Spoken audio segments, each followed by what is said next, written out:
Welcome back to part 2. After tearing everything down and cleaning up in part 1, it's finally time to put this engine back together. All the parts have been prepped and painted, and they're looking fresh. Now let's start the assembly.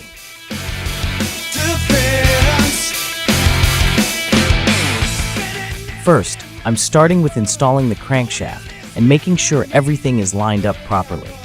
As the build progresses, I'm carefully fitting all the major components back together, making sure everything is seated correctly and torqued to spec. Speaking of torque specs, here they are on the screen now, along with the bolt pattern. If you need a reference, I've also included a link in the description below.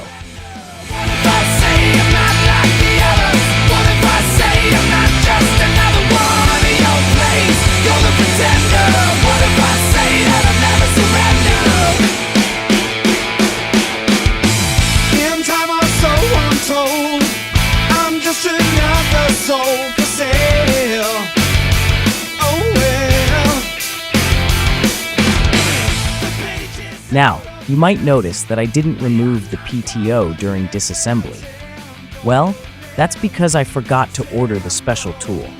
Instead of waiting, I decided to take everything else apart and clean it up first. Once the tool finally arrived, I went back, temporarily reassembled the engine, no gaskets, no torque specs, just enough to get the job done. To remove the PTO, I strapped the engine down to the table, stuffed a piece of cloth into the closest cylinder, and turned it counterclockwise until it finally came off. The whole process took about 20 minutes, and I was back on track.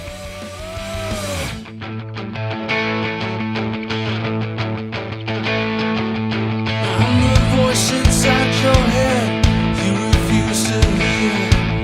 I'm the face that you have to face, mirrored in your stare. I'm what's left, I'm what's right, I'm the enemy. I'm the hand that'll take you down, bring you to your knees.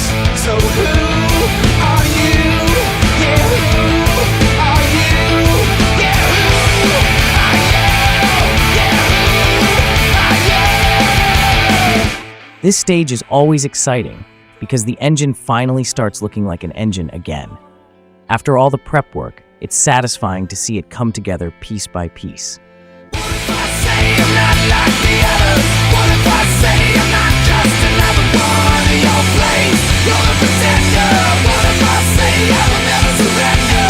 What if I say I'm not like the others? What if I say I'm not just... With most of the assembly done, the engine is really starting to take shape.